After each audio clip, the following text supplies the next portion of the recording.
मरियम भी बहुत जिद्दी थी।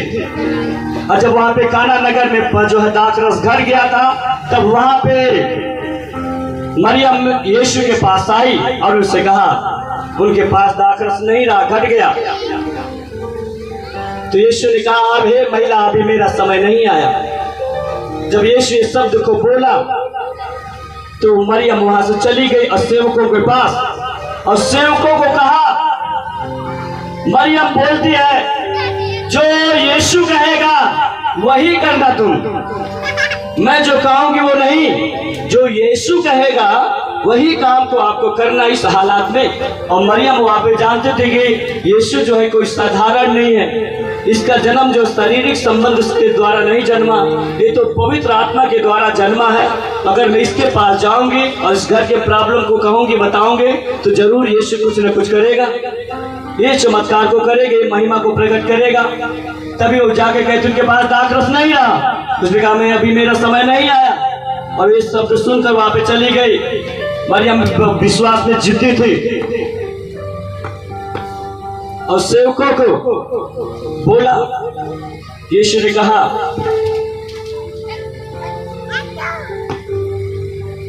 ध्यान सुनिएगा, यीशु वहां पे कहता है, हे महिला, अभी मेरा समय नहीं आया, अभी मेरा समय नहीं आया।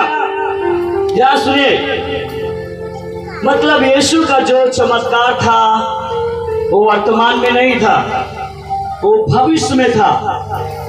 इसलिए कहा, अभी मेरा समय नहीं आया। लेकिन इस बात को जब बोला जाता है वहां पे, मरियम बोली सेवकों को जो कहेगा वही करना। मतलब यहाँ पे एक चीज को ये देखा जाता है कि जो भविष्य का जो चमत्कार था वो वर्तमान में आ रहा है, यीशु मसीह के नाम में, आमीन, हालेलुया। बोले यीशु मसीह की। जो भविष्य का जो चमत्कार था वो कौन से समय में आ रहा है?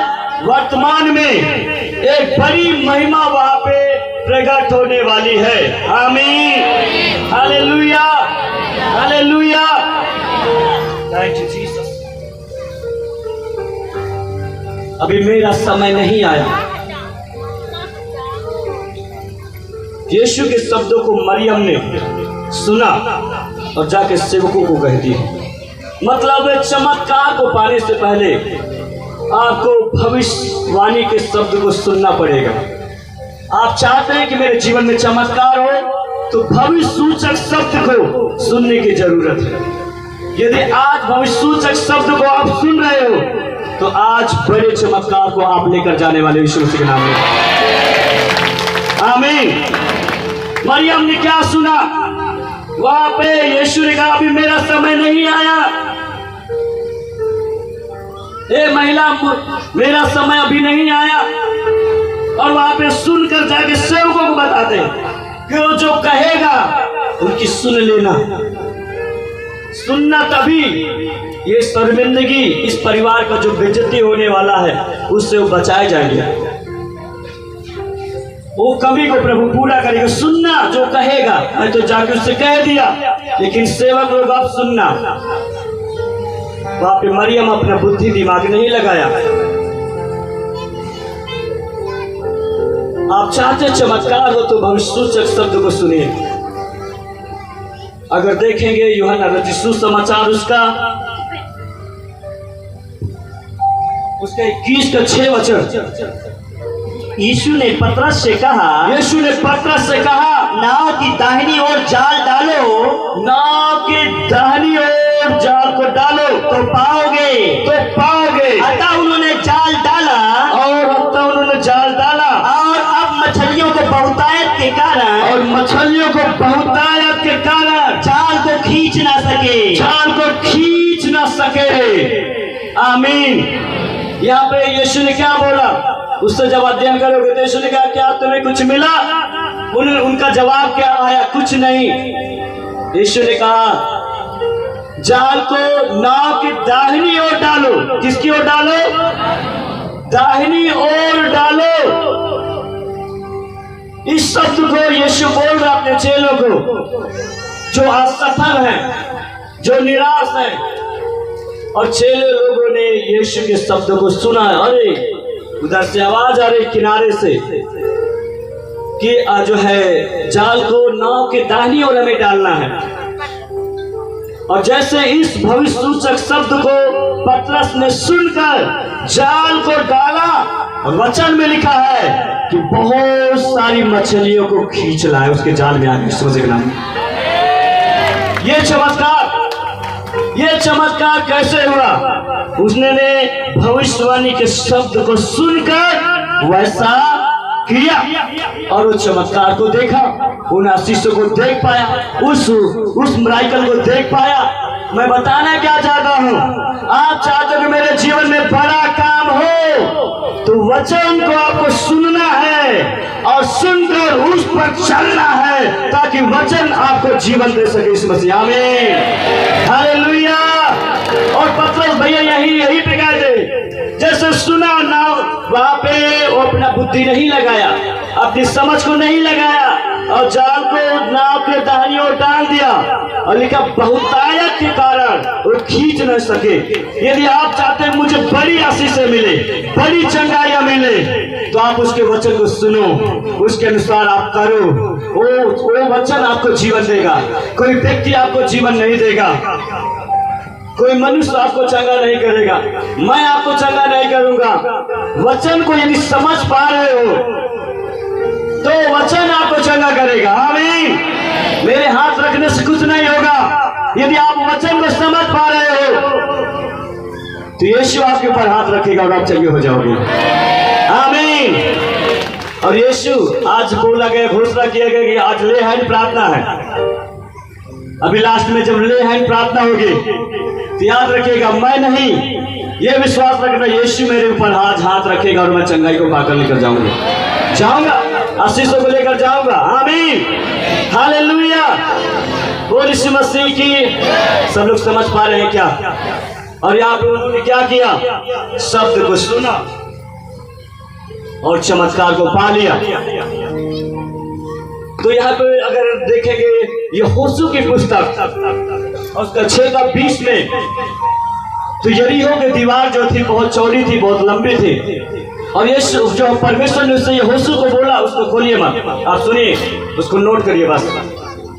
परमेश्वर ने उससे कहा, हे होशू, इस यरीहो की जो दीवार है इसको तुम 7 बार क्या करना? चक्कर मारना जय जयकार के साथ, तो ये गिर जाएंगे। और ये होशू ने परमेश्वर के शब्द को सुना, उस भविष्यवाणी के शब्द को सुना और अपनी पूरे टीम के साथ, उपवास के साथ वो चक्कर मारा 7 बार जय जयकार के साथ, और यरीहो की दीवार गिर गई यीशु मसीह के नाम में। आमीन। ये होशू वहां पे अपना बुद्धि नहीं लगाया, अपना समझ का सहारा नहीं लिया, यीशु परमेश्वर के शब्द को सुना और वैसा किया और उसके जीवन में चमत्कार हो गया। वही आपको भी करना है। जो बोलते रहे तो ये नहीं चाहता, समस्या वो नहीं चाहती, समस्या ये प्रॉब्लम है मेरे जीवन में। वचन को सुनो, वचन को यदि आप समझ पा रहे हो, वचन आपको प्रभावशाली तरीके से काम करेगा वचन। और यहाँ पे होशू यदि अपना बुद्धि लगाता तो दीवार ना गिरता। और वहां पे ये परमेश्वर के शब्द को, वाणी को सुना और वैसा जब किया वो गिर गया यरीहो की दीवार। मैं कहना चाहता हूं, यदि यीशु के शब्द को सुनकर उस पर चल रहे हो तो आपके जीवन में जो बड़ी से बड़ी पहाड़ जैसी, दीवार जैसी समस्या बनी हुई है वो सब गिर जाएगी यीशु मसीह के नाम में। सब कुछ ढा दिया जाएगा यीशु मसीह के नाम में। पहाड़ जैसी समस्या, दीवार जैसी समस्या आ गई है, वो दीवार गिरेगी यीशु मसीह के नाम में और आप आजाद हो जाओगे। क्या इस बात पर आप विश्वास करते हो? क्या आपके साथ आज होने वाला है? आमीन, हालेलुया। आप अपने बुद्धि से, अपनी समझ से मत चलो, विश्वास से चलो।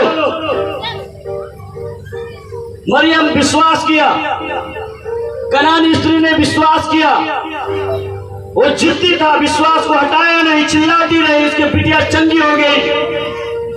या मरियम भी विश्वास के साथ गए सेवकों के पास, जो कहेगा वही करना, क्योंकि उसको विश्वास था कि एक चमत्कार होने वाला। यहाँ पे पतरस ने शब्द को सुना, विश्वास किया, जाल को डाल दिया और बहुत सारी मछलियों को खींच लाया। परमेश्वर एक दो आशीष से नहीं देता, बहुतायत की आशीष देता है। वरना दसली का चोर चोरी करने, घात करने और हत्या करने के लिए आता है, लेकिन यीशु कहता मैं इसलिए आया हूं कि तुम जीवन पाओ और बहुतायत का जीवन पाओ। आमीन। बहुतायत का जीवन, एक दो आशीष नहीं, प्रभु बहुत सारी आशीषों को देता है। कई लोग बोलते हैं अरे हम काम नहीं करेंगे तो क्या यीशु खिला देगा क्या? ऐसा कहने वाले लोग ना समझ है, वचन को ना समझ है। यीशु पता नहीं क्या दे सकता है। अगर यीशु अपनी सांस को 1 मिनट के लिए वापस ले ले तो तुम काम भी नहीं कर पाओगे। बहुत ज्यादा बुद्धि लगाते हैं। हम मनुष्य एक कीड़े के समान, धूल के समान, घास के समान है, जो आज है कल नहीं है। वो परमेश्वर तो विद्यमान परमेश्वर है, अनंत काल का परमेश्वर। उससे बात करने का तरीका नहीं मालूम है, उससे कैसे हमें बोलना है, उससे कैसे बातचीत करना है। हम एक छोटी से कोने में रहकर, एक छोटी सी बुद्धि लेकर उससे बड़ा बनने का प्रयास करते हैं। समझ में आ रहा है? एक दो नहीं, बहुत आशीषों को देना चाहिए। बोलिए, एक दो नहीं, बहुत आशीषों को देना चाहता है। क्या लेने के लिए तैयार हो क्या? देखो, प्रभु कोई छोटा मोटा चीज नहीं देता। अगर आप मांग रहे हो कोई छोटी चीज तो हो सकता हो वो नहीं मिल रहा है, तो आप इससे चिंता मत करिए, शायद इससे बड़ी चीज प्रभु देने वाला है। अपनी सोच को, अपने विश्वास को बढ़ाओ, अपनी सोच को बड़ा करो भाई, अपनी सोच को सीमित मत करो। प्रभु से लोग मांगते 10 रुपए दे दो, प्रभु भिखारी की तरह मत मांगिए, भिखारी मत बनिए। वो राजाओं का राजा है, प्रभुओं का प्रभु है। हम सब राजाओं के राजा के बेटे की संतान हैं। आमीन। हम राजाओं के राजा उस परमेश्वर की संतान हैं। आमीन। तो हम क्या भिखारी जैसे मांगे कि 5 रुपए दे दो? एक चीज मैं बताऊं, जो भिखारी की तरह मांगता है परमेश्वर से, तो मालूम है स्वर्गदूत भी हंसते हैं पेड़ पकड़ के, ये छोटा चीज मांग रहा है। स्वर्ग के फरिश्ते क्या है, जब मांगते प्रार्थना में ना, तो स्वर्गदूत आते हैं और जो पेड़ रोड बड़े दिखाई देते उसको पकड़ के हंसते, ये छोटा चीज मांग रहा है। अरे प्रार्थना करो बड़ा चीज के लिए। जब बड़ी चीज मांगोगे, प्रभु छोटा नहीं, हमको पूरा जहान चाहिए, ये है प्रार्थना। हालेलुया। सोच को सीमित मत रखो, जैसा आपकी सोच होगा वैसा आपके साथ होगा। आमीन। आपकी छोटी सोच छोटा आशीष, बड़ी सोच बड़ी आशीष को परमेश्वर लेकर आएंगे आपके जीवन में। आमीन। हालेलुया। आप सोचते हैं कि छोटा सोच में सिर दर्द चला जाए, आपका बड़ा सोच है मेरा कैंसर ठीक हो जाएगा, ये हो जाएगा यीशु मसीह के नाम में। आमीन। अपने सोच को, अपने विश्वास को सीमित मत करो। प्रभु के चेले लोग कहते हैं प्रभु मेरा विश्वास बढ़ा, मेरे विश्वास को पाकर। अब मालूम है यीशु के चेलों का विश्वास बढ़ता गया, और प्रेरितों में जब पढ़ोगे तो प्रेरित लोगों ने, यीशु के चेले लोगों ने साधारण काम नहीं किए, असाधारण काम के, मुर्दों को भी जिंदा करते रहे यीशु मसीह के नाम में।